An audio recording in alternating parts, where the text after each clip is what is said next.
Acara hari ini kita mulai dengan dengan bacaan basmalah bersama-sama. Bismillahirrahmanirrahim. Baik, langsung saja. Jadi di pagi hari ini sangat istimewa kita. Mudah-mudahan di pagi hari yang cerah ini membawa inspirasi buat sahabat semua, buat kami semua untuk terus berusaha, untuk terus termotivasi dan terus kita berkembang bersama, kita maju bersama. Khususnya untuk Balikpapan yang lebih maju, khususnya untuk keluarga, sahabat kita, dan Indonesia tercinta. Baik, jadi webinar kali ini adalah yang pertama ya. Sebelumnya kita bentuknya adalah training offline ataupun kita join dalam bentuknya seminar. Pada kali ini kita coba lakukan webinar channel baru dengan Zoom. Dan ini bermanfaat, kita nanti akan kirim lagi daftar hadir. Di situ nanti kita bisa cari masukan atau tanggapan dari teman-teman kira-kira materi yang berikutnya yang akan kita sampaikan seperti apa. Kita ada beberapa materi yang menarik, misalnya bagaimana cara membuat website, atau bagaimana menjadi dropshipper atau reseller, ataupun bisnis lain yang potensial dan bagus untuk area Balikpapan. Baik, kita sambil mulai ya, nanti kalau ada yang gabung, nanti kita bisa sambil ulas sekilas.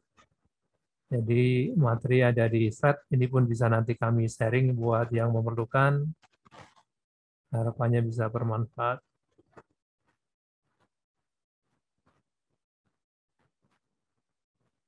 Jadi ini buat pembuka, jadi tidak ada jalan yang instan ya.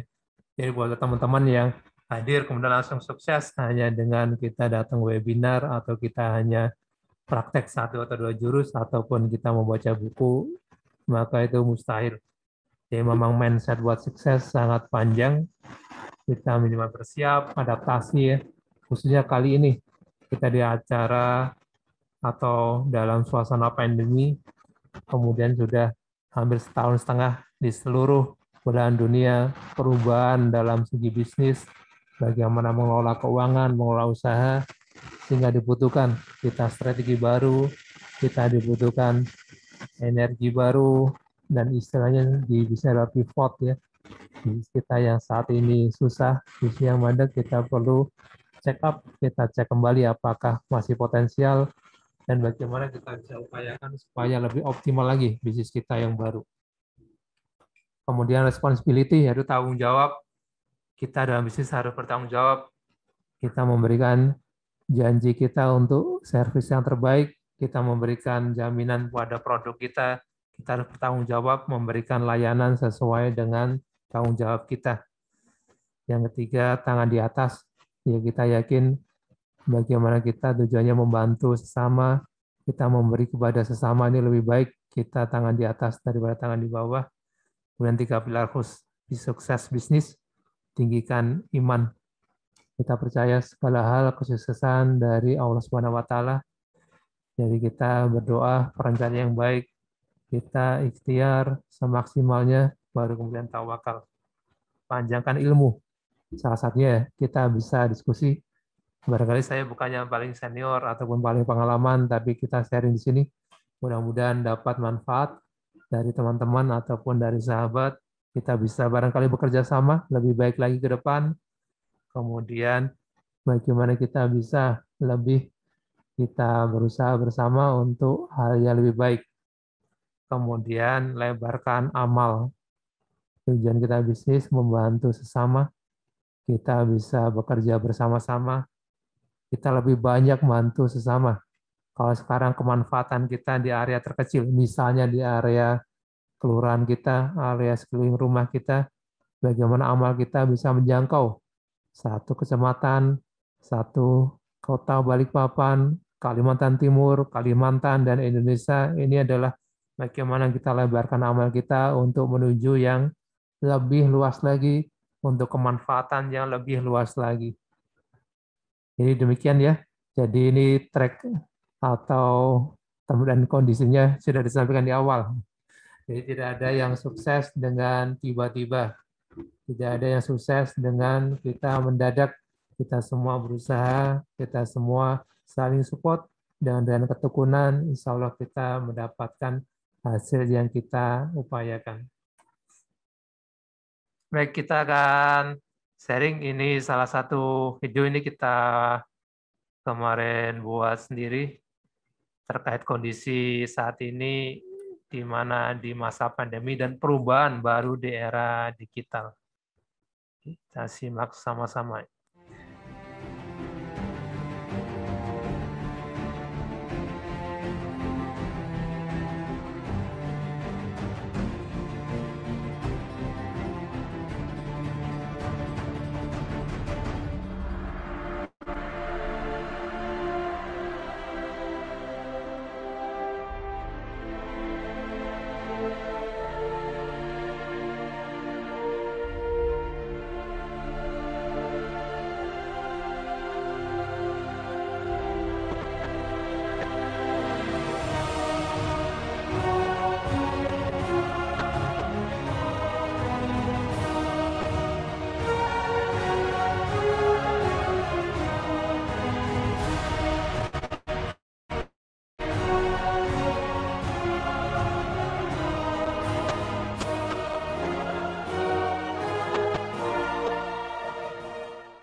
Baik, kita balik lagi ke slide-nya. Kelihatan slide-nya.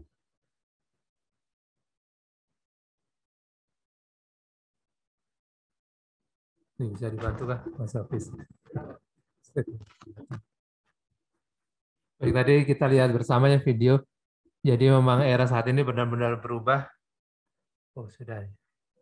Bagaimana yang perubahan era di digital informasi, era lihat kalau 10 tahun yang lalu ini supermarket, kemudian departemen store atau mall yang banyak menjual barang, ya masyarakat kita beli barang kebutuhan produk sehari-hari atau sembako di sana banyak di mall tadi ya. Saat ini berubah. Kalau bapak-bapak, ibu-ibu mengikuti, banyak departemen store ya, tadi kita sebutkan sekilas, yang tutup ataupun yang sekarang beralih, yang biasanya berjualan secara offline di mall, departemen store ya tadi ya, teman-teman belanja di sana, bertemu sekalian di situ ya, ada belanja kebutuhan sehari-hari, itu berubah. Tadi pun di video saya sisihkan tadi memang sengaja majalah favorit saya tahun 2000-an, ada majalah bola, dulu oplahnya sangat tinggi ya, sampai 2 juta per pekan atau lebih. Tapi sekarang informasinya berubah, majalah atau tabloid jadi bergeser. Ini bukannya tidak laku, tapi memang kebutuhannya sedikit sekali. Orang beli tabloid yang biasanya harganya 10.000, 20.000, karena sekarang semua informasi bisa diakses lewat media online atau internet. Sama di ibu-ibu ya, dulu ada tabloid Nova, tabloid Kartini, dan sebagainya. Tabloid-tabloid semacam ini, jika tidak bergeser ataupun tidak berganti, sangat susah tergerus dengan pasar. Kemudian juga metode belajar yang berubah. Semua dulu pelajaran secara online belum ada. Jadi pelajaran di kelas secara konvensional, kita hadir di ruang kelas, kita datang mengikuti petunjuk dari Bapak Ibu guru, kemudian kita menggunakan buku, textbook, kita menggunakan materi-materi yang diajarkan di sekolah. Saat ini berubah, apalagi sejak pandemi ya, di Maret 2020, ini merubah semua skala belajar. Kalau dulu tatap muka yang utama, saat ini tatap muka bukan jadi yang utama. Kalaupun pandemi sudah berakhir, pola hidup ini juga berubah, di mana kita gunakan media lewat online, lewat website, ataupun lewat media informasi yang lain, di mana informasi bisa secara cepat disampaikan, lebih variatif, lebih tadi maksimal dalam penggunaan teknologi ataupun digital informasi. Ini yang harus kita pahami. Jadi setelah pandemi, kita nggak akan kembali lagi semacam 2 tahun sebelumnya. Karena kita sudah menuju new normal. bagaimana kita berubah dalam segi berbelanja, kita berubah dalam segi belajar, ataupun dalam segi berbisnis. Dari sini nanti kita akan paparkan beberapa informasi yang kita studi dan kita riset untuk bermanfaat dalam bisnis kita.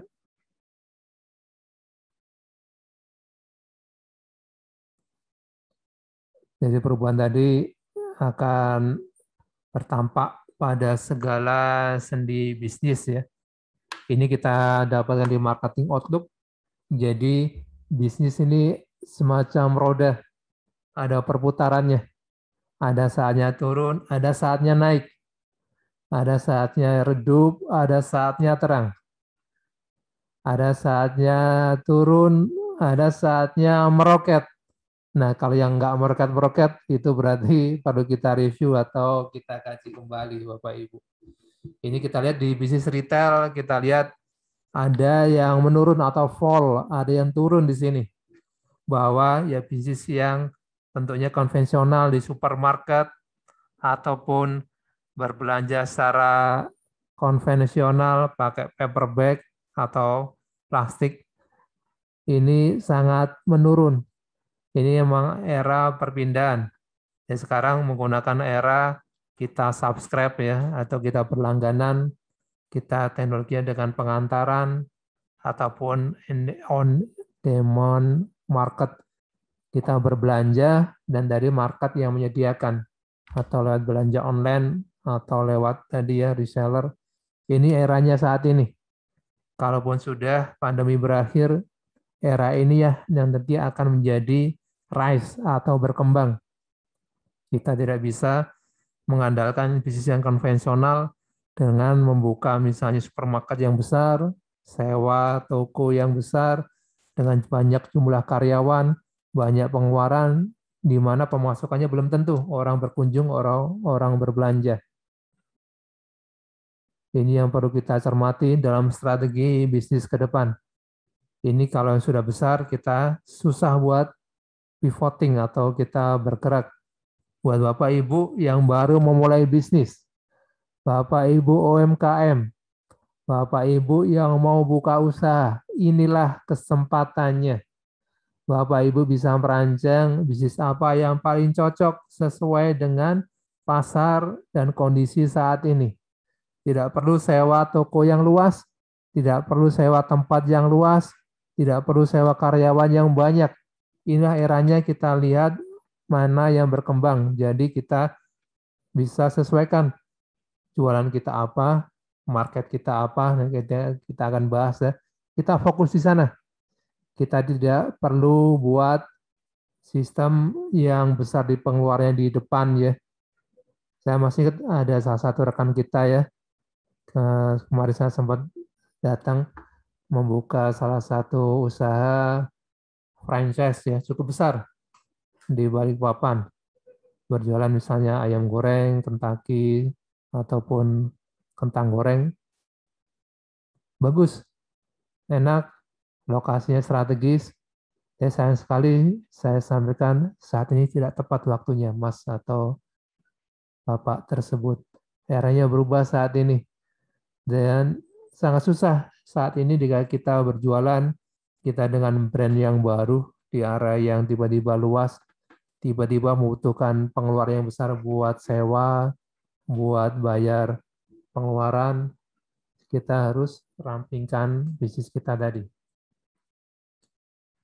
Kemudian datang ada Bu Eri, selamat bergabung. Kita sambil bincang-bincang. Jadi di era saat ini kita perlu pikirkan bisnis apa yang turun, kemudian apa yang potensinya naik, sehingga kita bisa hitung kembali bisnis kita. Utama yang tadi baru memulai, utamanya yang saat ini baru merancang bisnis, kita lihat dulu apa pasar kita, bagaimana kita bisa berkembang, dan apa potensi pemasukannya. Nanti kita akan lihat di slide berikutnya, sehingga kita tidak buru-buru dalam merancang bisnis. Action perlu, tapi tidak buru-buru. Baik, ini salah satu juga kondisi kekinian di era IT dan medsos. Nah, saat ini dalam dunia informasi eranya berbeda. Kemarin kalau dicermati ada beberapa stasiun TV yang menyampaikan kondisinya susah. Ya benar ya, karena saat ini berbeda. Informasi lewat TV dan radio bukan satu-satunya sarana informasi. Saat ini eranya kalau Bapak Ibu mengikuti lewat Netflix yang bisa buat berlangganan. Kenapa? Di situ ada banyak pilihan channel atau acara apa yang ingin diikuti. Kemudian program apa yang saat ini paling laku bisa dilihat di situ. Sama nih dengan bentuknya tadi ya, magazin atau majalah, tabloid tadi. Saya dulu langganan tabloid, ada beberapa tabloid ya, tabloid olahraga, tabloid berita. Ya, saat ini tidak perlu. Ya kenapa? Bisa saya akses lewat media online. Ini era yang berbeda. Itu pun akan mempengaruhi pola bisnis kita. Kalau dulu kita iklan ya di koran, ya sekarang iklan di koran bukan utama. Kita iklannya lewat media sosial. Kita iklannya lewat misalnya Facebook ya. Kita iklan lewat endorse atau kita iklan lewat misalnya WhatsApp, di sharing di WhatsApp, di grup-grup ya. Kenapa? Karena eranya berubah. Jadi era yang berubah ini menjadi naik. Ada yang turun atau fall, ada juga yang rise atau kita meninggi atau meroket. Mari kita ikut yang meroket ini. Dari tren yang ada kita pelajarin, kita ikut tren perubahan. Jadi tidak ada yang tetap ya, atau tidak ada yang kekal kecuali perubahan. Jadi kami sangat sarankan sahabat semua dengan perubahan yang ada, kita harus beradaptasi dari tema kita pilar di bisnisnya. Kita adaptasi dengan yang ada dan kita terus belajar. Kita tidak bisa saklek dengan yang kita gunakan saat ini, kemudian kita ikut dengan perubahan yang ada sehingga kita tersingkirkan, kita tidak bisa ikut di pasar. Secara pribadi saya pun mengalami ya, saya pernah buka usaha, buka ruko ya, ada jual kurma, perlengkapan ibadah, jual buku. Ini kita lihat jual ruko atau jual ruko ya, jualan di ruko dengan perlu sewa ruko. Kemudian dengan perlu biaya karyawan. Ada operasional di situ penambahan yaitu sewa buat ruko, biaya operasional buat listrik, buat air, kemudian sewa buat kebersihan dan sebagainya ya. Ini kalau kita total pengeluarannya cukup banyak buat biaya operasional. Ini kita perlu cek dengan pemasukannya apakah seimbang.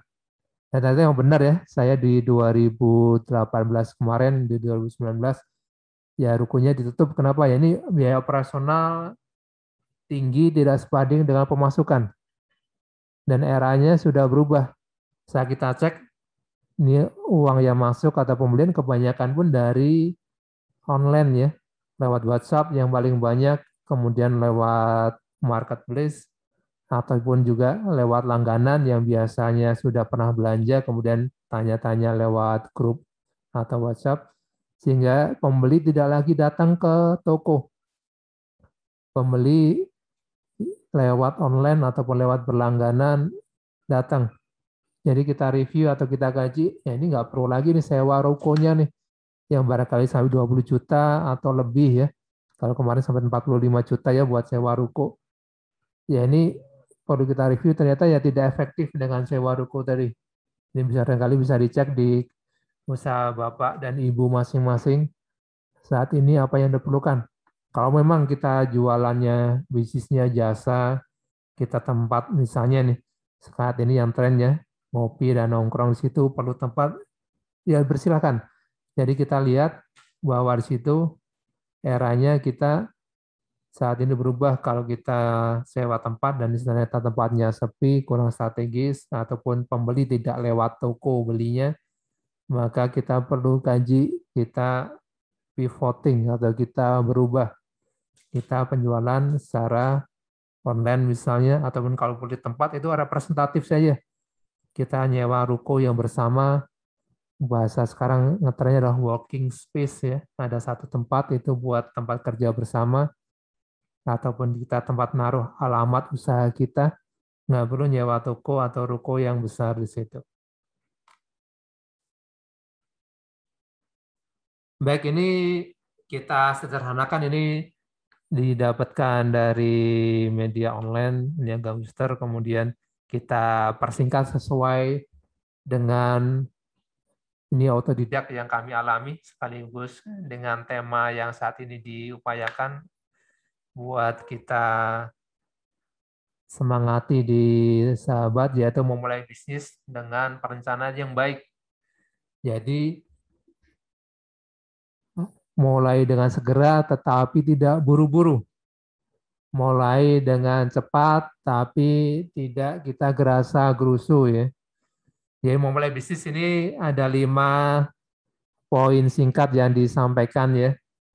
Ini kalau yang belum mulai usaha sama sekali bisa diterapkan.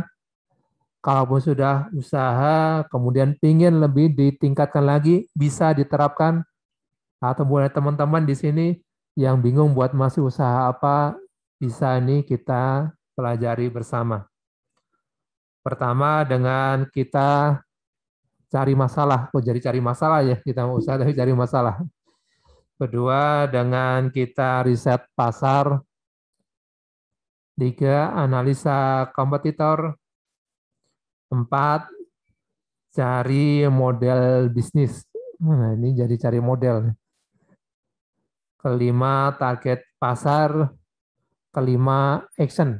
Jadi nggak perlu banyak kita menunggu saat 5 kita udah ketahui action, nanti kita terus optimalkan secara berjalan. Ya, bisnis ini bukan sekali jalan, tapi kita perlu action, kemudian nanti kita review, kita kaji, kita monitoring sambil berjalannya tersebut. Baik, nanti jika ada pertanyaan bisa silakannya di chat ataupun nanti ditulis di komen. Jadi kita bisa diskusi sambil berjalan saja. Jadi memulai bisnis kita dari pasar tadi, cari masalah dulu. Apa sih masalahnya nih? Nah, jadi cari masalah ini bukan kita cari-cari masalah atau cari musuh, tapi bagaimana coba kita amati di lingkungan sekitar kita. Kira-kira masalahnya apa sih yang ada di misalnya tetangga kita? Masalahnya apa yang ada di sekitar area tempat tinggal kita?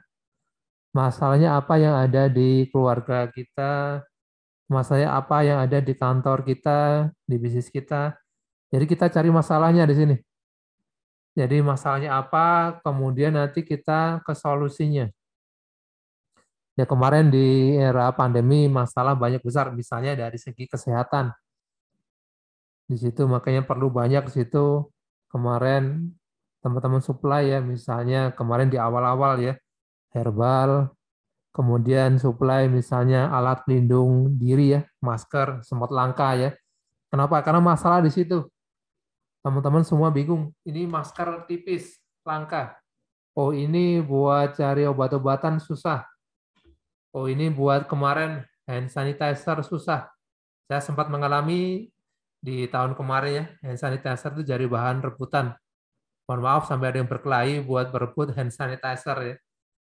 Ya kenapa? Karena di situ masalahnya di sana. Ada karena kemarin pandemi, kemudian isu terkait kesehatan naik, barang-barangnya yang dijual sedikit. Ini jadi masalah.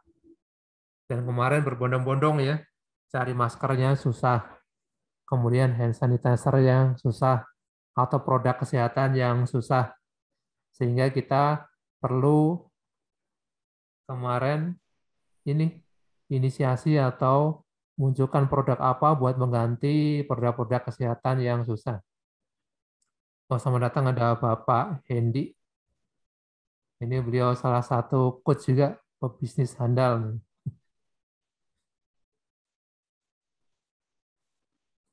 Baik, selamat datang buat teman-teman yang sudah hadir.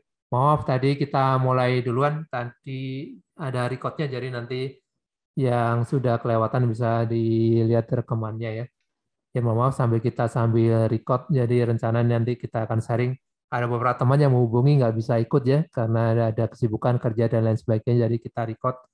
dan nanti kita masukkan ke channel YouTube. Jadi kita streaming saat ini sekalian promosi ya, kita di Median. Median adalah media digital networking. Kita bidang kerjanya adalah kita buat promosi, konten, kemudian live streaming. Kemudian juga kita ada jasa buat website, jasa iklan. Kita sudah ada tim, ada Mas Hafiz di depan saya, nanti bisa ikut di sini. Jadi pekan depan rencana kita akan undang teman-teman kita ya, kita modelnya ada bisa podcast atau live streaming. Saat ini kita ada studio di Grand City Balikpapan. Jadi kedepannya kita rencananya ada kita bisa undang teman-teman kita, rekan-rekan dari pengusaha ataupun dari praktisi ataupun sahabat. Ya temanya umum ya, kita tema tentang usaha ataupun bagaimana membuat Balikpapan lebih baik lagi. Jadi kita nanti akan terus ada program-program yang sifatnya positif untuk mengajak teman-teman lebih aktif lagi dalam pembinaan ataupun dalam kegiatan. Dan rencana kita akan ada program going to namanya workshop ya tatap usaha teman-teman. Ya nanti teman-teman nanti bisa isi daftar hadir. Rencana kita ada program privat ya atau pembinaan usaha buat teman-teman. Kita bisa hadir ke lokasi usahanya, kita bisa cek, memberikan masukan, kalau boleh ya. Di situ juga nanti kita ibaratnya ngopi di situ. Kita sampaikan kira-kira usahanya ini potensinya bagaimana, kita bantu buat lebih meningkat lagi. Ya minimal dengan kita ngopi duduk di situ lebih ramai usahanya, kita ada ngopi duduk di situ. Baik, pertama tadi balik lagi ke laptop. Jadi pertama dalam bisnis memulainya adalah kita coba cari masalah dulu. Masalahnya apa yang ada di usaha Bapak sekarang? Ini kalau udah ada usaha. Kalau nggak ada usaha ya di lingkungan kita, masalahnya apa yang ada saat ini? Misal di sekolah, masalahnya apa saat ini? Misalnya sekarang mau tatap muka atau mau sekolah secara offline. Masalah apa di situ? Oh, ternyata masih bermasalah. Saat ini pandemi masih level 4. Kemarin baru turun level 3. Ternyata perlu nih online. Ya ini bisa kita cari masalah di situ. Oh berarti nih Bapak Ibu guru perlu dibantu bisa membuat materi pelajaran yang mudah lewat online. Atau perlu kita buat jasa pengantaran modulnya. Atau perlu kita buat nanti solusinya ya. Misalnya saat sudah berangkat buat sekolah, yang diperlukan apa di situ? Misalnya ya, situ aja perlu buat misalnya ada perlu daftar hadir yang bisa secara online ya. Lewat aplikasi sederhana atau daftar hadir sederhana, ini bisa kita coba tawarkan. Bang, di sini kalau dari segi bisnis, banyak bisnis yang bisa kita tawarkan, misalnya pertanian, kemudian produksi, manufaktur, konstruksi, transportasi, komunikasi, perdagangan, kemudian bonus, maaf nih, bisnis finansial dan bisnis jasa. Nanti kita bisa undang para praktisi di bisnis ini, mana yang nanti bisa kita sharing ya, bisnis yang potensial. Tapi untuk saat ini kita akan sampaikan nanti ya buat contoh bisnis jasa. Kenapa bisnis jasa? Bisnis jasa ini tidak perlu modal yang besar, tidak perlu ruangan yang besar, tidak perlu penyimpanan yang besar, nah tapi yang memerlukan banyak. Nah ini tidak menutup kemungkinan buat bisnis lain ya. Tapi buat di Balikpapan sektor bisnis jasa ini sangat besar potensinya. Jasa di sini tidak perlu juga nanti ya semacam investor yang banyak ataupun tim yang banyak, tapi dengan kita punya keahlian khusus, kita bisa memulai bisnis jasa ini. Kedua ya tadi ya sektor ya, misalnya tidak perlu bisnis modal besar, misalnya reseller ataupun dropship, nanti bisa kita sampaikan, ataupun bisnis yang lain yang potensial. Ini nanti kita sudah riset ya, kita akan sampaikan bisnis-bisnis yang potensial yang bisa kita kerjakan di Balikpapan. Ya, nanti kalau ada teman-teman di luar Balikpapan bisa kita riset khusus ya.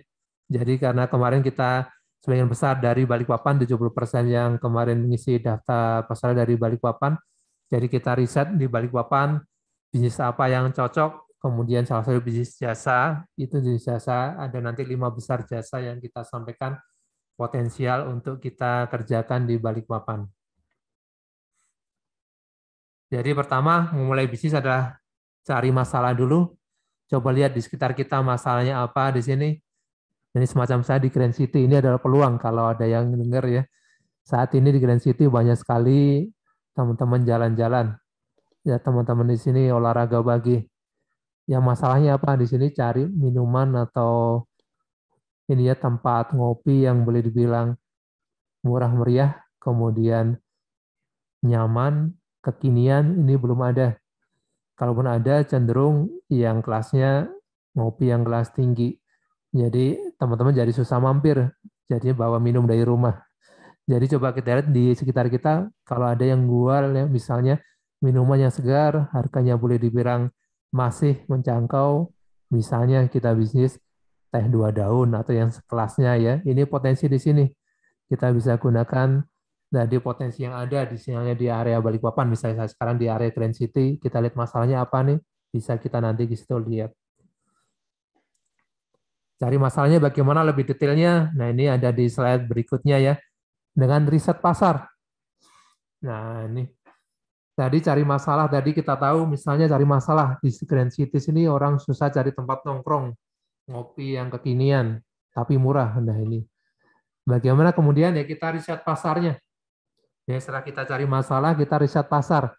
Riset pasar yang utama dengan primer ya. Primer itu bagaimana? Yaitu langsung dengan customer atau dengan pelanggan kita. Kalau mau ya langsung. Ini depan pintu saya nih banyak misalnya ada mas-mas, mbak-mbak. Risetnya langsung aja kita buka pintunya ditanya, Mas Mbak kira-kira di sini apa yang diperlukan? Ya tadi baru ngomong nggak ada tempat nongkrong Mas buat minum-minum. Nah ini bisa nih langsung dengan customer. Ya ini kebetulan tadi saya di Grand City Balikpapan. Coba teman-teman di area masing-masing di lingkungannya. Primernya apa di situ kita tanya langsung ke customer. Ini yang diperlukan apa di sini? Bisa jadi di area Bapak Ibu di lingkungannya perlu misalnya nih sembako.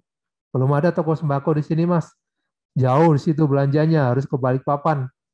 Oh, ya itu bisa jadi ini diperlukan nih dari saat pasarnya nih.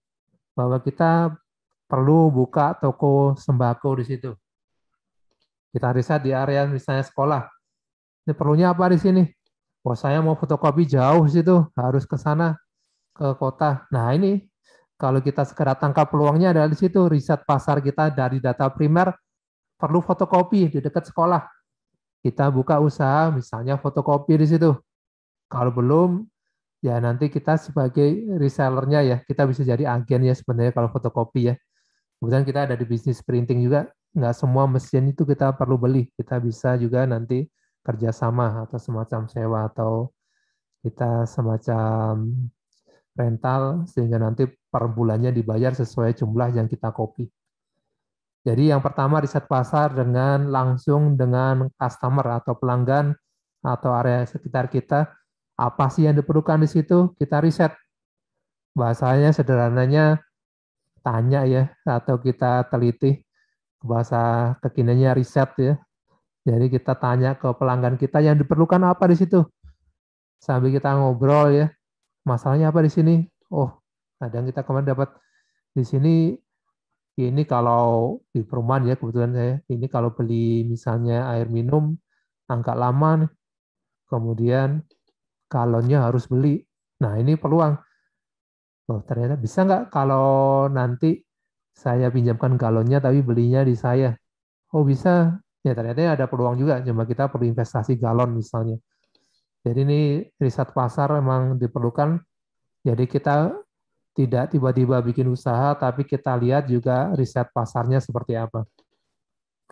Ini berbeda ya, misalnya Bapak Ibu sudah punya usaha, misalnya nih ada Bapak Ibu, misalnya Bu Eri itu udah ada ibunya jualan gado-gado. Ya memang keahliannya bikin gado-gado bagus ya, tinggal kita risetnya kira-kira gado-gado seperti apa yang diminati dengan masyarakat di sekitar situ atau sesuai dengan pasarnya. Misalnya dari menunya seberapa besar, seberapa pedas, atau mungkin ada menu spesial yang disenangi di situ. Tapi jika belum memulai, kita masih bingung, kita coba riset di situ. Ini makanan yang diperlukan di sini apa ya? Oh, misalnya Salome nih, baru keingat Salome. Di sini Salome kira-kira udah ada belum? Kalau buka usaha Salome, ada yang mau nggak? Ya ini kita riset pasar di awal. Jangan tiba-tiba kita misalnya di suatu area, misalnya di perumahan, kita buka usaha Salome, ternyata orang nggak ada yang suka Salome. Kita suka bikin Salome, tapi orang yang beli nggak ada. Ya ini bermasalah. Jadi memang kita upayakan pasar ini sesuai dengan riset kita.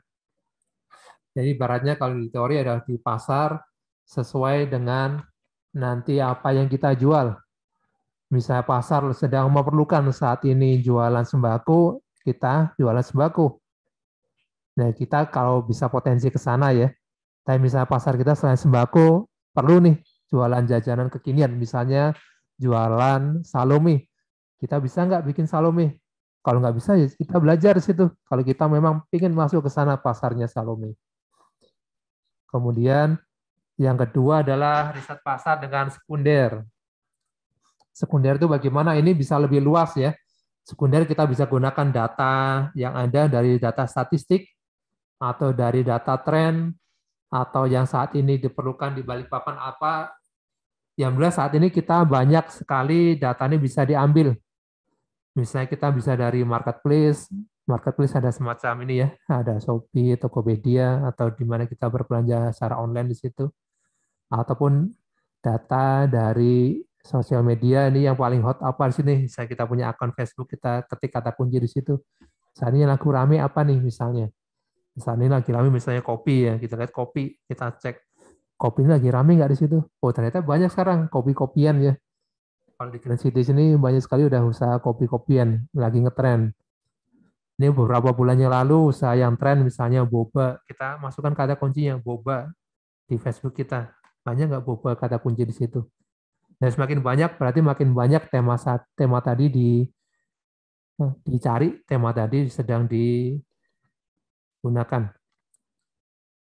Ini contoh ya, bagaimana kita bisa gunakan statistik untuk menggunakan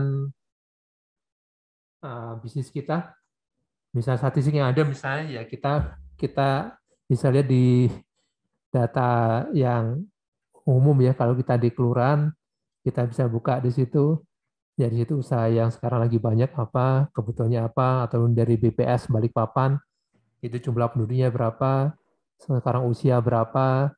Nah, itu kira-kira perlu apa mereka. Di Balikpapan adalah kota penduduk paling besar kedua di Kalimantan Timur setelah Samarinda ya. Tapi kalau buat harga Balikpapan paling tinggi di sini.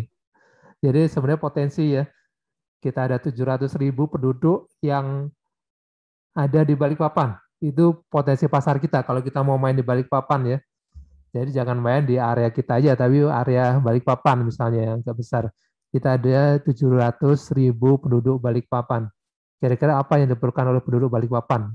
Kebutuhan primernya, kemudian apa yang bisa kita supply di situ, itu bisa dilihat ya. Ini kalau statistik.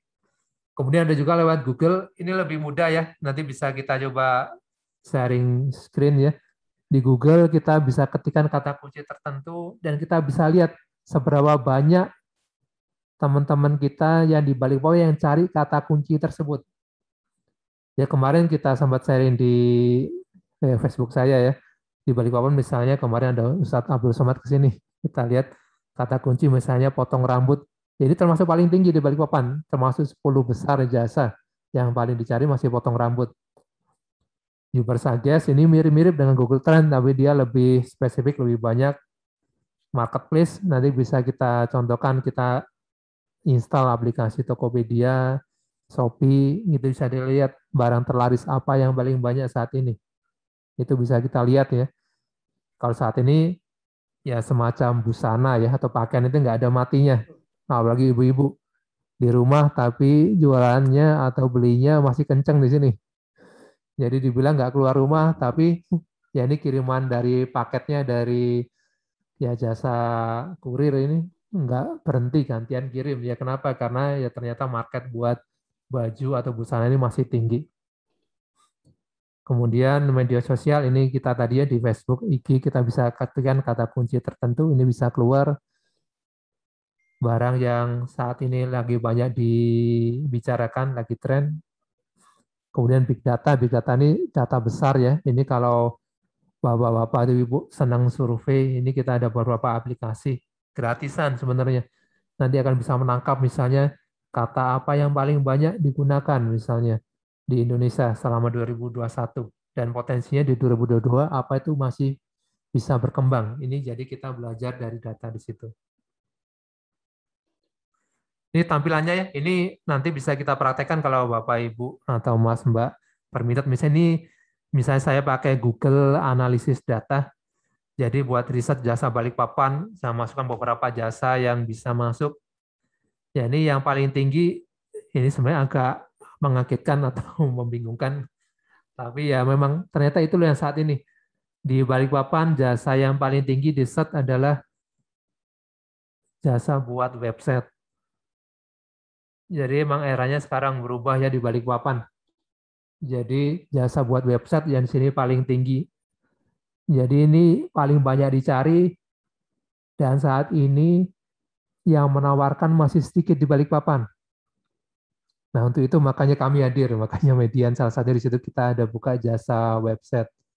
Buat teman-teman juga nanti kita pandu ya yang ingin buka jasa usaha bikin website ataupun saat ini ya ingin bikin website, kemudian ingin dipadu dari awal ya, kita nanti ada programnya juga, nanti kita share di deskripsi. Jadi website ini sebenarnya jika dipahami cara proses berpikir sama ini aplikasi yang digunakan tidak susah-susah banget. Nah, tapi kalau ditanya konsumen beda. Bikin website ini gimana? Yes. Agak susah nih. Nah, ternyata Yes. padahal bisa di situ. Baik itu ya, ini salah satu contohnya nanti bisa kita riset lebih dalam lagi jasa website. Kemudian yang saya agak kaget juga masih ada jasa laundry. Ini termasuk tinggi yang dicari kata kunci laundry. Kemudian jasa buat pindahan rumah. Ini sebelumnya tidak terpikir dari saya, tapi jasa pindahan rumah ini saat ini banyak dicari di Balikpapan. Jadi pindahan rumah sebenarnya ini tidak perlu modal yang besar ya, kita bisa kerjasama misalnya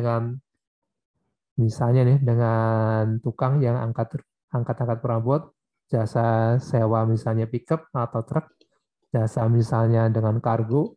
Jadi tidak semua kita perlu punya sendiri, dengan kerjasama dengan kontak-kontak yang ada kita bisa membuka usaha tadi misalnya pindahan rumah.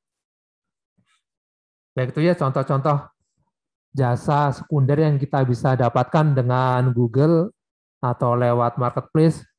Jadi sebelum memulai usaha kita coba riset dulu tadi usaha apa yang bagus, banyak peminatnya, kemudian ada potensinya berkembang. Di situ kita lihat. Kalau pakai Google di sini dia lebih semacam prediksi ya, ini bukan ramalan ya. Jadi prediksi. Kalau 2021 nih grafiknya naik, ini 2022 dia prediksi. Ini 2022 bagus, masih bisa naik grafiknya. Jadi nggak bisa nanti tiba-tiba turun. Ini berbeda dengan bisnis musiman ya. Ya semacam ya kemarin semacam bisnis kesehatan atau masker ini naik tiba-tiba ngedrop ya. Karena sekarang sudah banyak suppliernya. Atau misalnya saya pun saat ini ada bisnis jualan kurma ya. Jadi naiknya dia kalau di Google Trend akan sangat kelihatan. Dia naik di bulan tertentu aja dalam 1 tahun.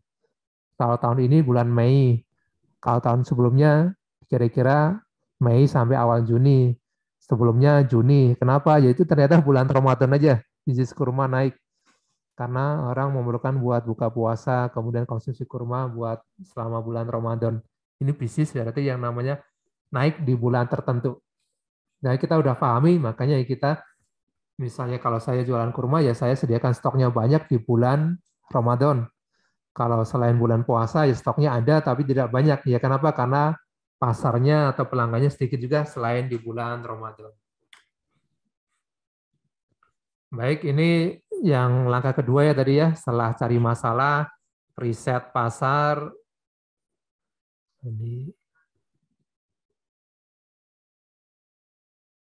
Nah, kemudian 3, analisa kompetitor.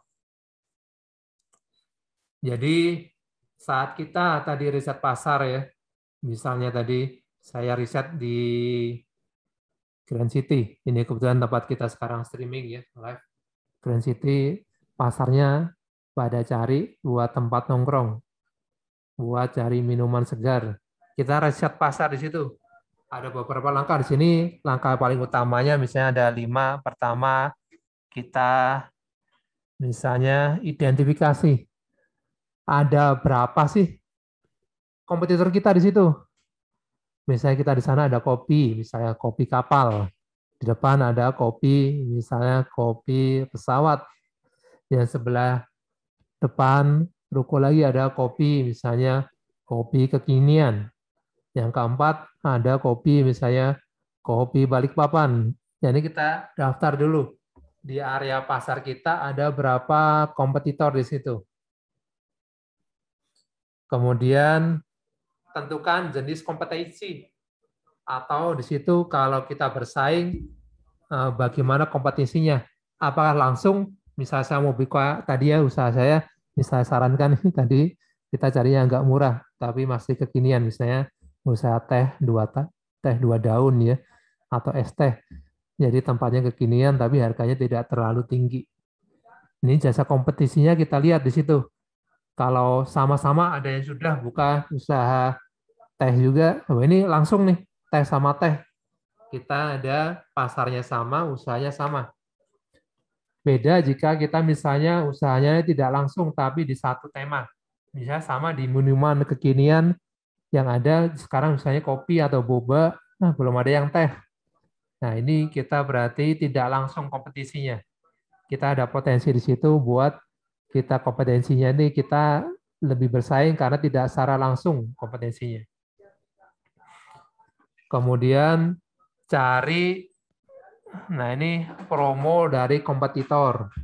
Promo adalah tool ya atau semacam program atau ini ya semacam pemasaran strategi yang digunakan kompetitor. Saat ini misalnya kompetitor kita lihat di depan, oh ini dia kafenya tuh besar, kemudian pakai live musik, kemudian dia ramenya di malam hari aja. Ini kira-kira tipe promosinya ya, dia ada live musik. Ada juga yang kedai di depan kita. Ini benar ada di depan persis ada. Jadi dia promosinya agak beda nih.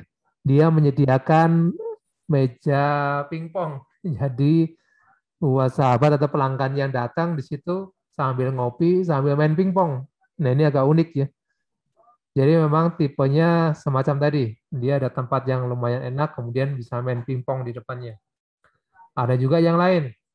Dia menggunakan mode promonya, buka outlet yang kecil, semacam mini kontainer, kemudian dia banyaknya take away atau dibungkus. Jadi kita cek dulu kompetitor dari ini, bagaimana mereka berusaha dan apa yang digunakan buat kompetisi tadi. Ada juga yang kemasannya nih saya boleh sampaikan bagus sekali. Jadi kopi ini franchise, kemudian dia tempatnya buat nongkrong sangat luks ya atau bagus. Kemudian ada yang hadiahnya motor, tapi kopinya 2 kali lipat mahalnya dibanding kopi yang lain. Dan apakah rame? Ada aja pelanggannya, tapi ya saya sampaikan di sini nggak terlalu ramai sama yang lain. Ini barangkali masih strategi ya, tapi ada promonya. Ngopi di sini hadiah motor. Jadi penggerak buat teman-teman atau pelanggan yang nongkrong di situ.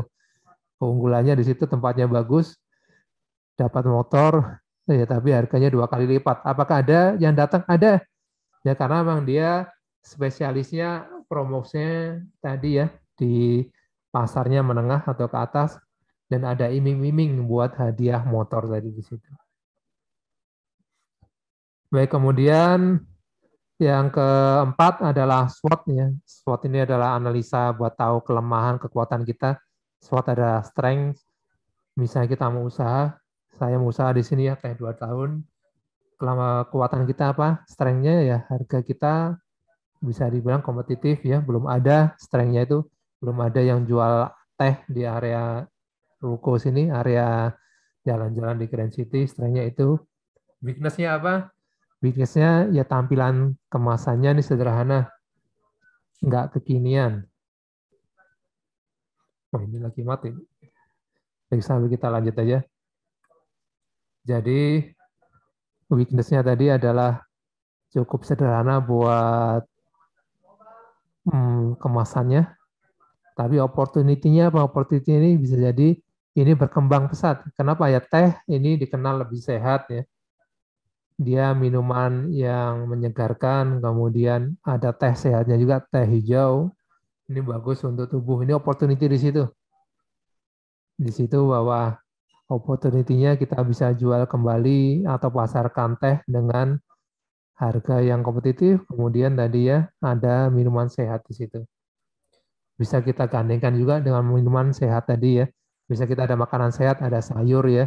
Kita makanan sehat di situ. Misalnya ada pecel ataupun makanan sehat yang ada di situ kita bisa gabungkan dengan teh 2 daun tadi.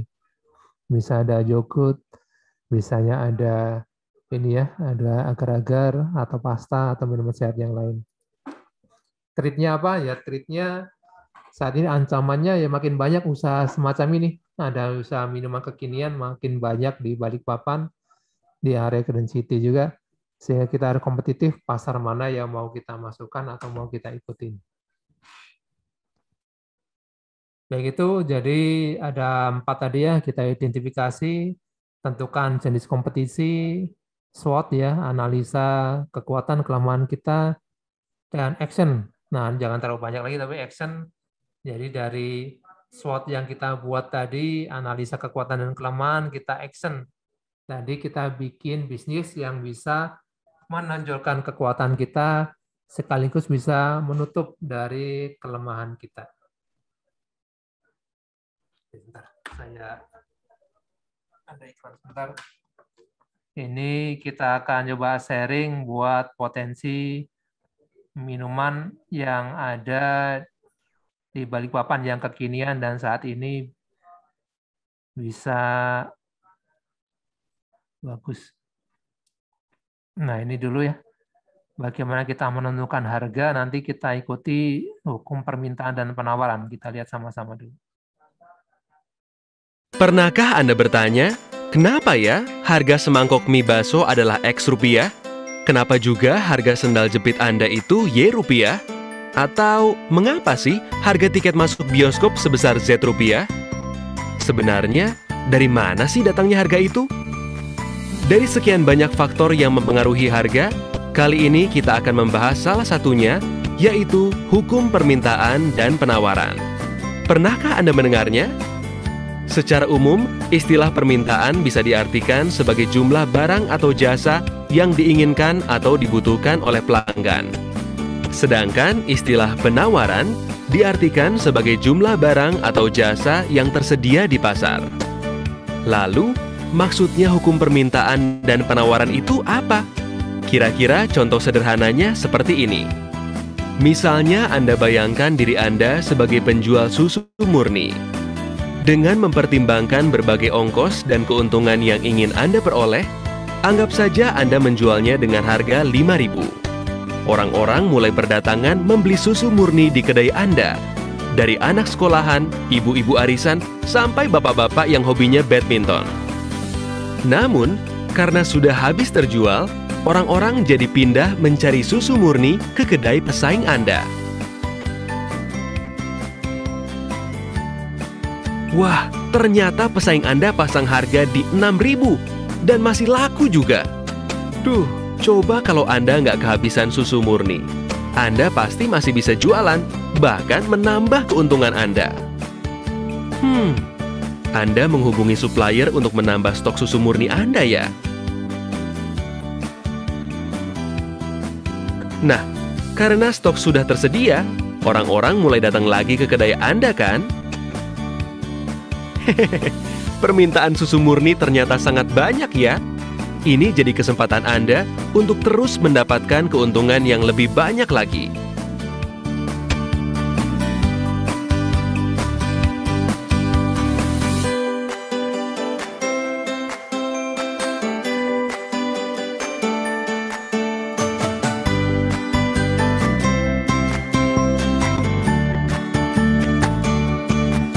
Grafik berikut ini menunjukkan hubungan antara harga dan jumlah penawaran dari sudut pandang pengusaha.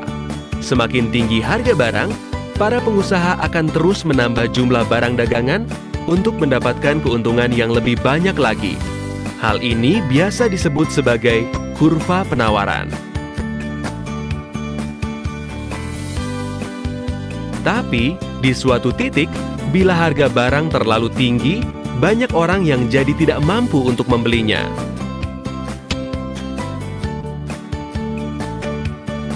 Dan dengan banyaknya jumlah persediaan barang yang ada, Anda malah jadi kelebihan stok. Lalu, apa yang akan Anda lakukan? Anda tidak akan berputus asa, bukan?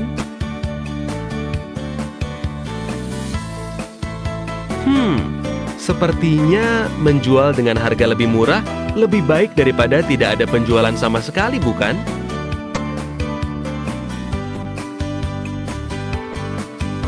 Wow, ternyata pesaing Anda juga terus menurunkan harga susu murninya ya.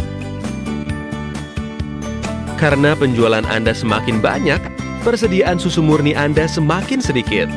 Berarti saatnya untuk menambah stok susu murni Anda lagi nih.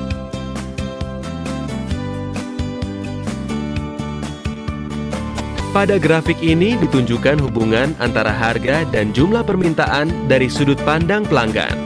Semakin tinggi harga barang, semakin rendah permintaan karena semakin tidak terjangkau oleh para pelanggan. Tapi, bila harga barang semakin murah, permintaan akan terus bertambah. Hal ini biasa disebut sebagai kurva permintaan. Nah, apabila Anda bandingkan kurva permintaan pelanggan dengan kurva penawaran pengusaha, bisa Anda lihat arah keduanya yang saling berlawanan. Di satu sisi, para pelanggan ingin belanja dengan harga lebih murah. Di sisi lain, para pengusaha ingin mendapatkan keuntungan lebih banyak. Namun ada satu kondisi di mana keinginan pengusaha dan keinginan pelanggan saling bertemu, yaitu pada titik di mana kedua kurva saling berpotongan. Titik ini biasa disebut sebagai titik equilibrium atau titik keseimbangan harga. Hal ini menggambarkan kondisi di mana jumlah barang dan harga yang diinginkan oleh para pelanggan sesuai dengan jumlah barang dan harga yang ditawarkan oleh para pengusaha. Hehehe, sangat indah bukan?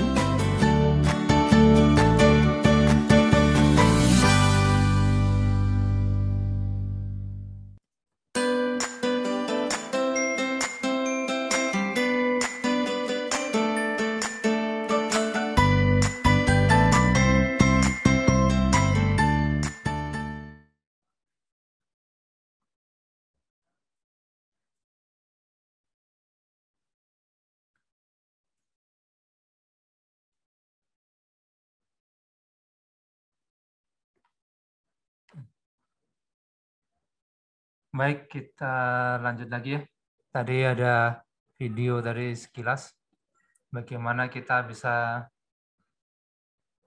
tadi survei dulu tadi ya, SWOT, kemudian action buat bisnis kita. Jadi memang di sini kita perlu cek kembali bisnis kita apakah pada potensi buat melebar ataupun meroket ataupun berkembang. Kita perlu lihat dengan yang digunakan oleh kompetitor kita tadi. Oke, ada skill kita sambil lanjut ya ke berikutnya setelah analisa kompetitor.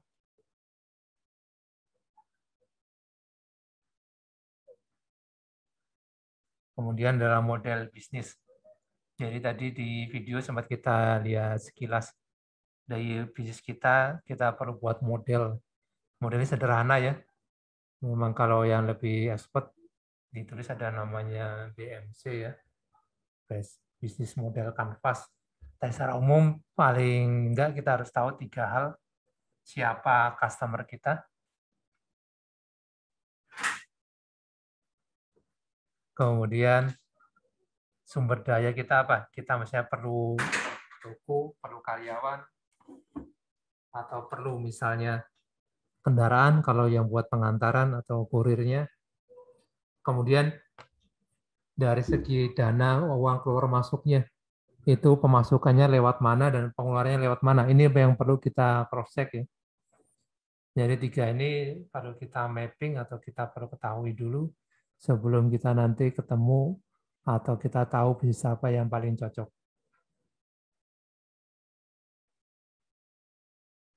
Jadi kalau secara garis besarnya ada semacam ini nanti buat kita ketahui lebih jauh lagi, nanti bisa di training berikutnya. Yang paling utama kita tahu customer kita siapa, mereka dari mana, targetnya ya. Misalnya targetnya dari anak-anak, pemuda, atau bapak-bapak, atau orang tua. Kemudian sumber daya yang diperlukan apa? Misalnya perlu ruko, perlu toko, perlu kendaraan. Yang ketiga, dana uangnya keluar masuknya lewat mana? Ini yang perlu kita ketahui.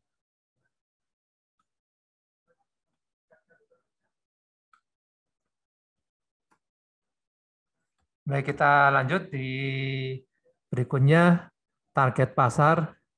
Tadi mirip di atas, target pasarnya kita perlu ketahui di usaha yang kita gunakan, targetnya siapa saja.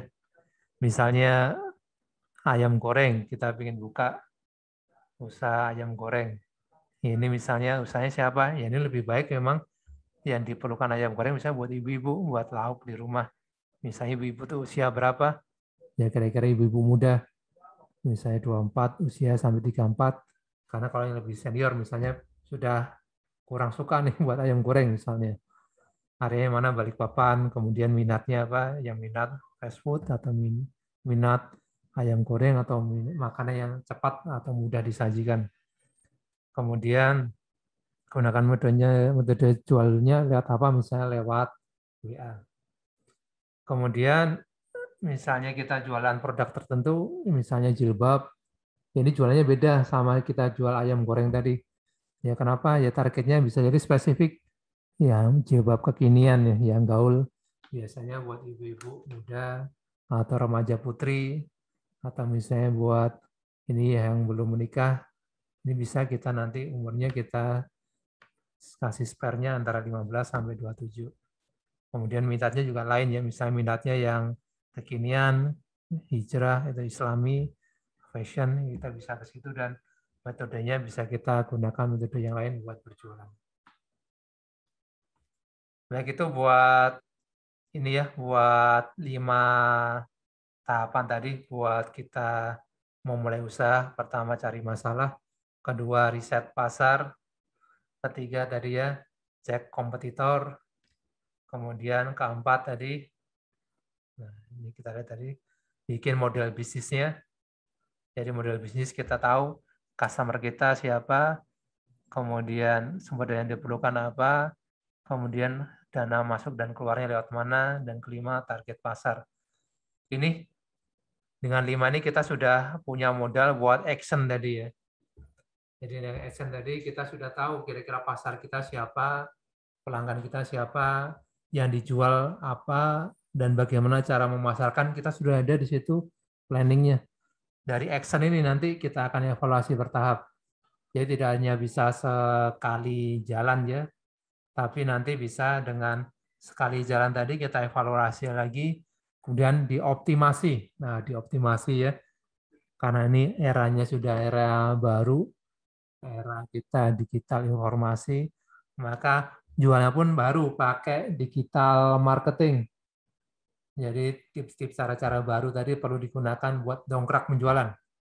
Ini bisa digunakan ya buat Bapak Ibu yang sudah punya usaha, yang saat ini usahanya perlu ditingkatkan lagi, gunakan digital marketing.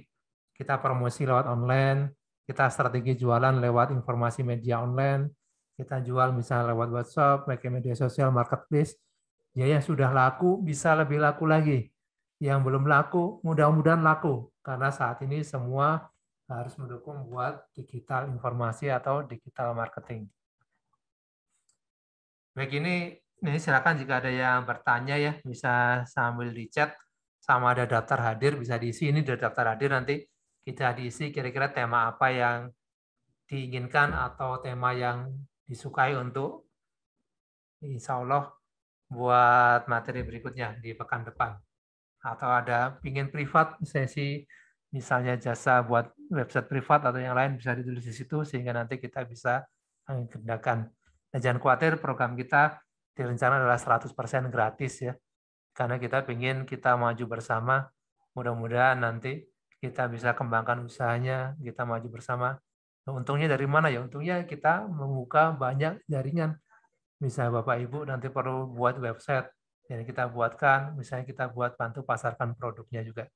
Itu nanti kita jika maju bersama, kita bisa dapat keuntungan bersama. Baik, lanjut dulu ya. Action, kemudian optimasi ya.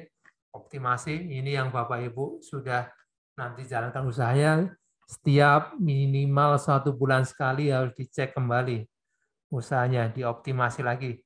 Bagaimana pemasarannya? Bagaimana produksinya? Ini produksi ya. Itu misalnya jualan produk bikin sendiri. Kalaupun jualannya produknya reseller ya, kita lihat ya bagaimana proses masuk dari supplier tadi. Apakah lancar? Apakah perlu kita lihat juga kompetisi atau kemungkinan kita cari supplier lain buat masukkan barang. Karena kalau kita hanya dari satu supplier kemudian macet, susah kita di situ. Kemudian buat program lainnya adalah keuangan. Nah, ini kita cek bagaimana keuangan kita. Apakah keuangan kita ini masih bagus?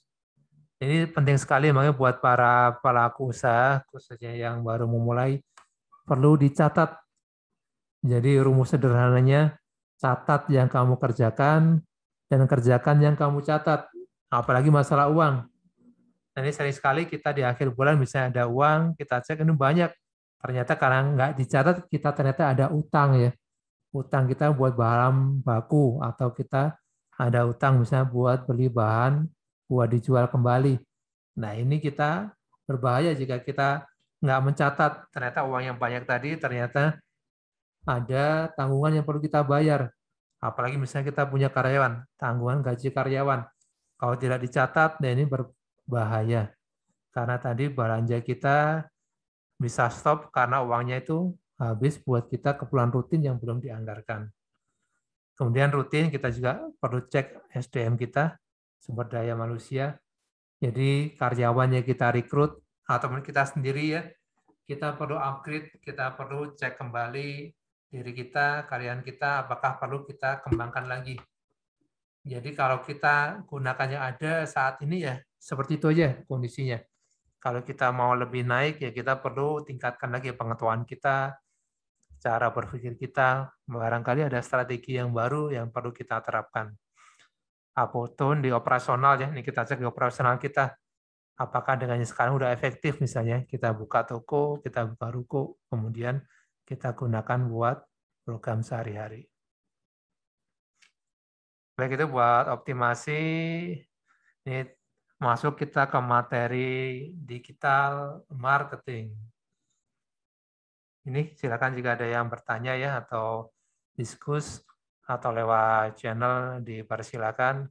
Jadi ini secara singkatnya, jadi di digital marketing kita menggunakan media pemasaran lewat digital atau internet.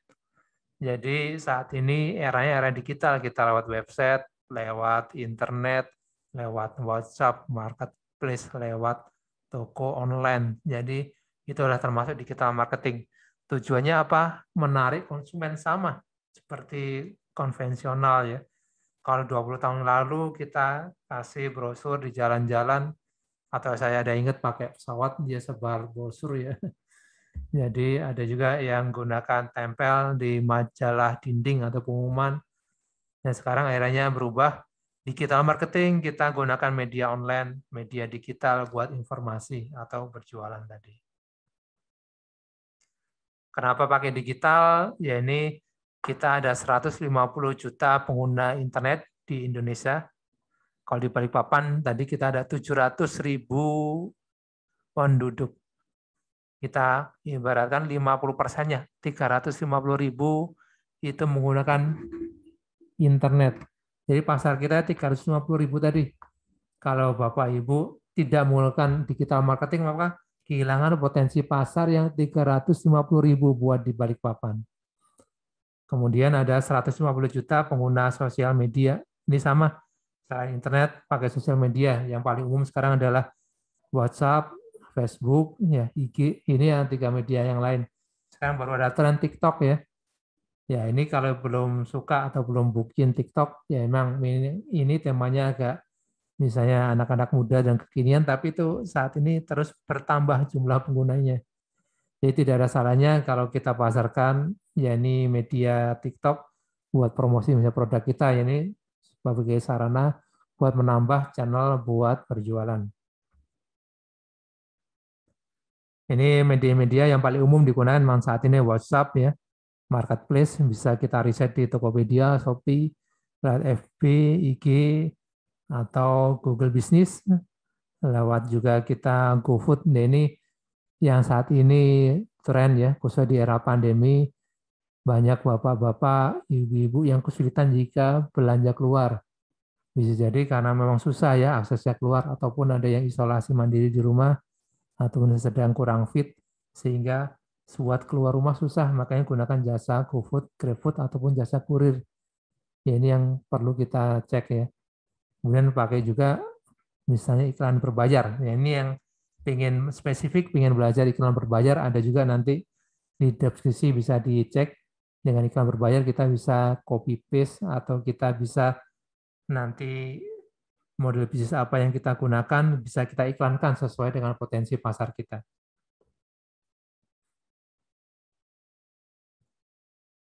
Baik, itu tadi ya terkait digital marketing. Tadi adalah permulaannya. Saya yakin buat teman-teman yang sudah mulai bagus, ini tolong dilanjutkan lagi ya. Tolong kita lebih diferensiasi lagi teknologi apa yang digunakan. Kalau pingin dari awal juga dibimbing, bisa nanti chat ya. Kita diisi daftar hadirnya, kita di situ nanti akan bisa kita nanti ajarkan secara privat ataupun di kelas berikutnya bagaimana digital marketing yang cocok buat usaha Bapak dan Ibu. Barangkali nggak semuanya cocok ya buat di marketplace misalnya.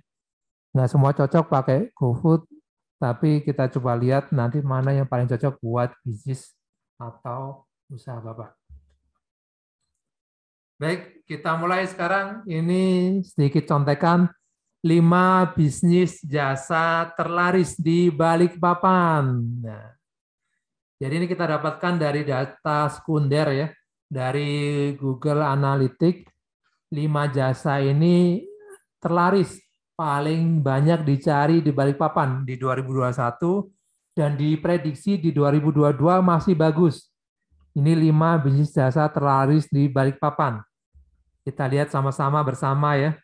Yang pertama jasa pembuatan website. Nah ini paling banyak dicari, pertama paling tinggi. Kenapa dicari ya saat ini semua usaha dituntut buat bisa online. Dan secara online sebenarnya boleh nggak kalau kita nggak punya website ya boleh aja. Tapi kalau kita punya website situ daya jualnya lebih tinggi lagi.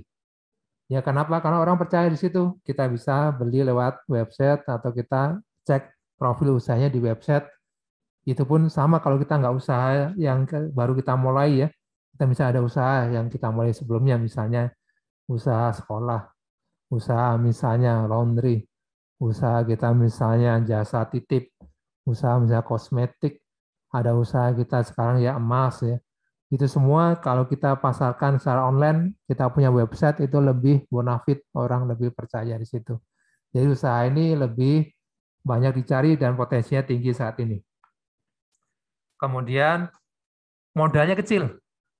Jadi nggak perlu ya misalnya sewa ruko, nggak perlu sewa toko, nggak perlu juga komputer beli yang kekinian. Kalau Bapak Ibu punya misalnya sudah ada laptop itu yang sederhana, asalkan bisa Windows ya, asal bisa connect ke internet, sudah bisa buat usaha website ini. Ini usaha yang perlu modal kecil tapi perlu skill yang sedang atau tinggi. Kenapa perlu sedang? Ya minimal tahu bagaimana buka hosting ya istilahnya ya. Atau kita bikin domain.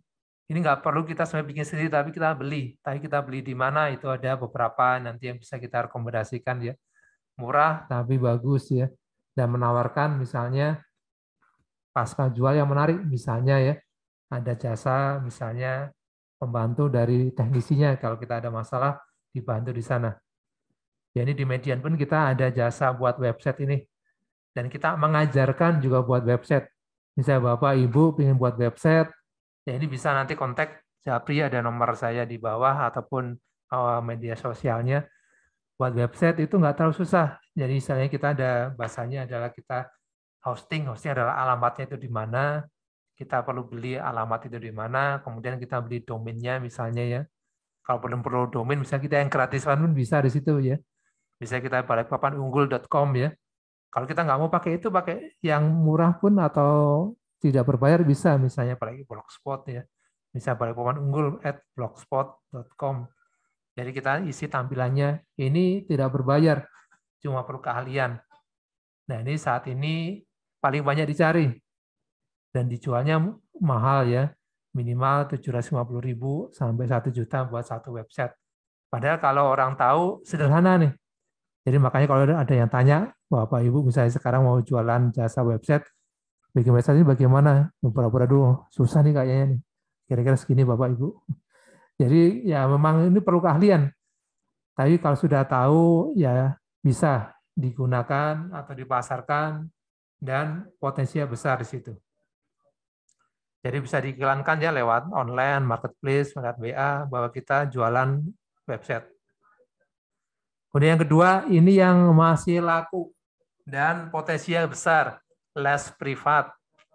Jadi saat ini ternyata dengan kondisi pandemi, bisa sekolah offline tutup, ternyata masih diperlukan jasa privat. Jadi privat ke rumah misalnya, les buat yang paling tren dalam bahasa Inggris saat ini. Ataupun buat pelajaran lainnya juga tinggi, tapi paling utama masih bahasa Inggris. Jadi kebutuhan buat pendidikan ini masih sangat tinggi. Jadi kita sadari di Balikpapan, ya mirip di area lain di Indonesia, pendidikan adalah bisnis yang tidak ada matinya. Dan les privat masih tinggi di situ. Dan jangan terpaku misalnya kalau privat kan harus keluar rumah misalnya ya. Atau privat harus kita ke rumah misalnya customer kita, di situ kan kita nggak tahu kondisi kesehatannya bagaimana. Ya saat ini ternyata les privat nggak hanya lewat offline ya, kita ke rumah atau muridnya ya ke lokasi kita, sehingga kita perlu tempat, bisa les privat online ya. Nah, saat ini banyak juga ya, anak saya juga online ya, lewat Zoom atau lewat WhatsApp call ya, ataupun online lewat media misalnya ya, Google Meet atau media online yang lain, bisa les privat ini. Dan ini kebutuhannya masih sangat tinggi. Jadi kebutuhan modalnya sedikit, jadi kita nggak perlu modal banyak ya. Kalau offline kita tinggal ke rumahnya diajarkan ilmu yang diingin dipelajari ya. Misalnya bahasa Inggris, ilmu matematika, atau ilmu misalnya digital marketing, atau ilmu yang lain. Jadi modalnya sedikit, tetapi perlu keahlian. Ya minimal yang mengajarkan misalnya bahasa Inggris ya tentu harus paham bahasa Inggris dan bisa mengajarkannya.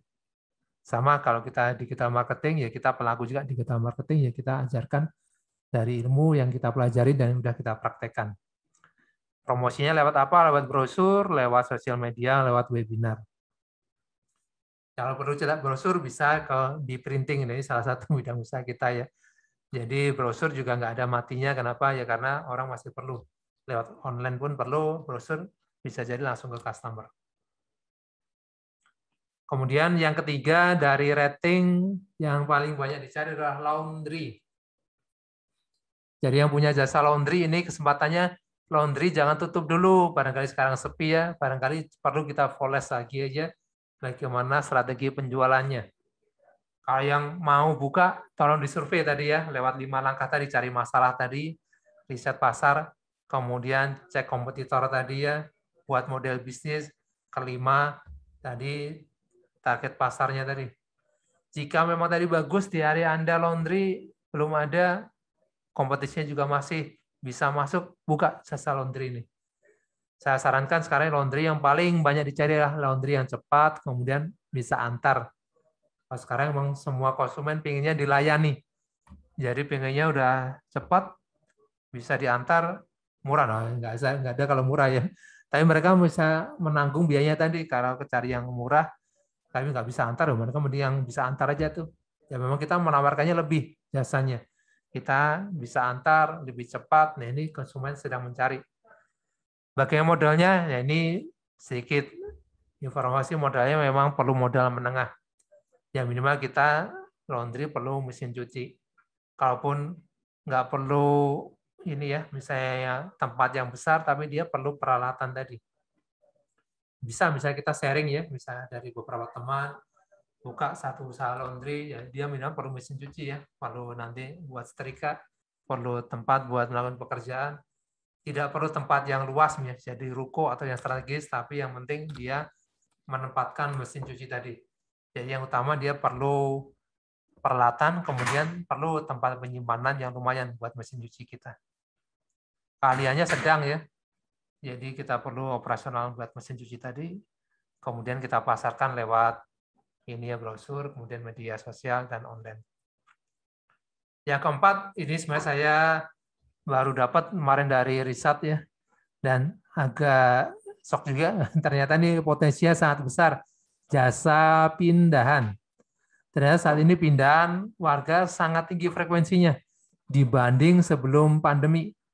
Apalagi jika kemarin ada tren ya karyawan dari beberapa perusahaan pindah, ibaratnya bedol desa di situ.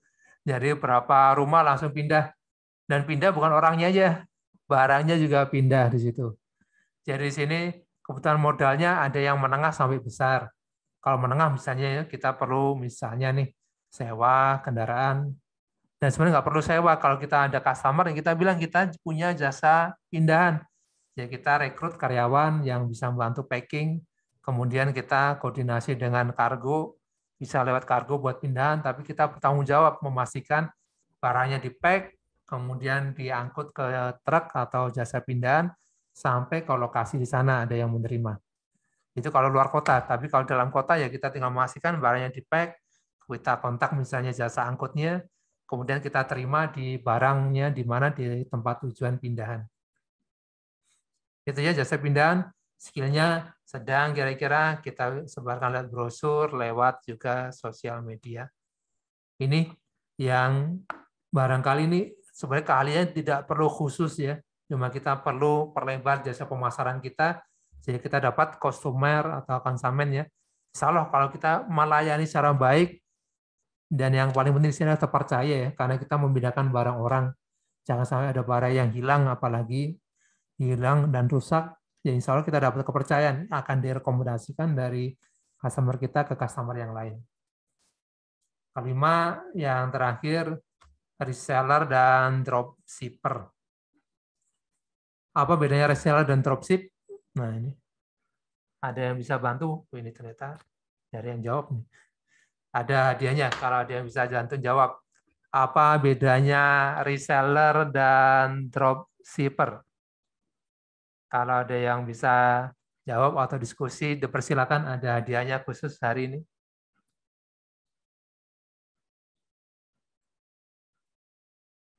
Kalau belum, nanti boleh di chat ya, bisa lebih detail lagi. Apa bedanya reseller dan dropshipper? Nanti bisa di kolom komen di YouTube-nya. Bagi yang bisa menjawab dengan benar ya, atau benar 70% benar, ada hadiah. Ini kita siapkan, nanti ada Bluetooth speaker, kita kirim ke alamat masing-masing ya. Nah ini bagus, bisa nanti buat dengerin webinar, atau buat musik, ataupun buat setel misalnya motorotal Al-Quran bisa. Dan nanti bisa ditulis apa bedanya reseller dan dropship. Nanti ada bedanya di situ ya. Ini nggak perlu modal besar.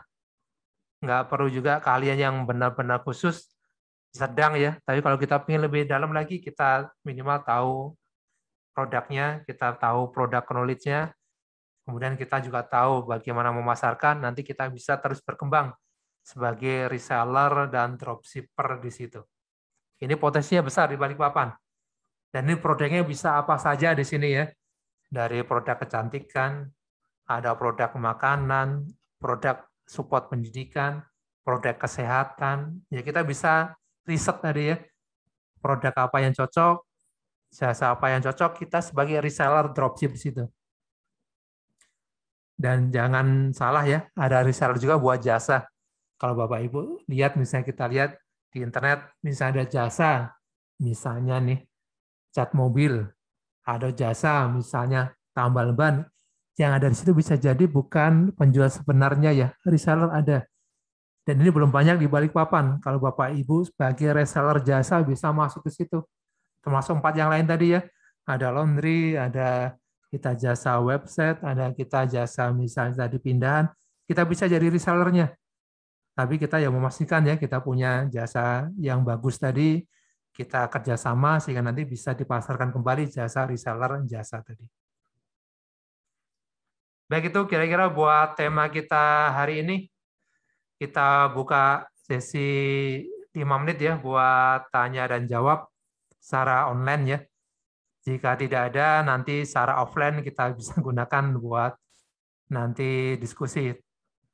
Jadi silakan nanti jika kesempatannya nih belum bisa dilakukan saat ini ya, misalnya ada kesibukan, ini saya kirim linknya buat daftar hadir bisa diisi di YouTube-nya atau di kolom chat di Zoom-nya, diisi nanti kira-kira apa masukannya buat program berikutnya, yang diperlukan apa, misalnya kita ingin jasa website, kita bisa ajarkan di situ awal atau step demi step buat cara bikin website.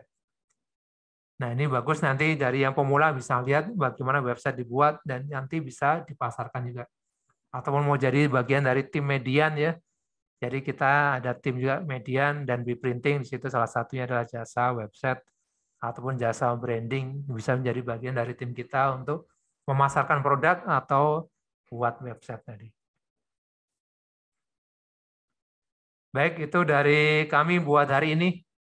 Terima kasih buat yang join secara live ataupun nanti join lewat streaming ya, ataupun lewat nanti YouTube. Silakan tinggalkan pesan, komen, dan silakan di-share sebanyak-banyaknya. Kita ada program juga, nanti ada hadiah buat yang share lebih banyak ya, kita monitor kira headset ataupun Bluetooth ataupun hadiah lain untuk memotivasi teman-teman kita untuk menyebarkan informasi positif. Silakan di-like dan di-share ataupun di-subscribe di channel YouTube atau media sosial kami. Mudah-mudahan yang disampaikan hari ini bermanfaat. Dan insya Allah akan kami sambung dengan materi berikutnya bermanfaat.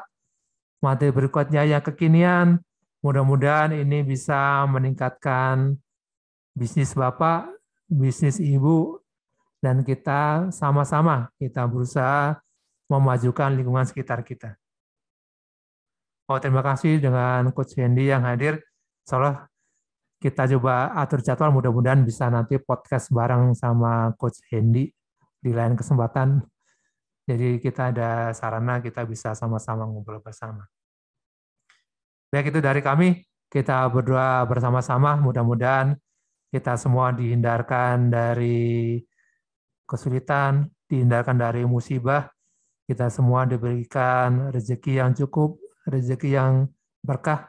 Mudah-mudahan pandemi segera diangkat ya. Informasi tadi ada besar dari Coach Hendy, pandemi turun dari level 4 ke level 3, mudah-mudahan Balikpapan bisa lebih baik lagi, sehingga kita bisa lebih mudah beraktivitas. Demikian kita tutup buat sesi kita kali ini. Mohon isi daftar hadirnya buat teman-teman yang hadir, buat secara live ataupun offline. Nanti kita akan ketemu di sesi berikutnya dengan materi yang lebih menarik, dengan materi yang lebih sumberingah lagi. Mudah-mudahan kita bersama bangun Balikpapan yang lebih baik lagi. Terima kasih. Wassalamualaikum warahmatullahi wabarakatuh. Waalaikumsalam warahmatullahi wabarakatuh. Waalaikumsalam warahmatullahi wabarakatuh. Terima kasih, Coach. Terima kasih Bapak Ibu yang telah hadir. Ketemu lagi di lain kesempatan.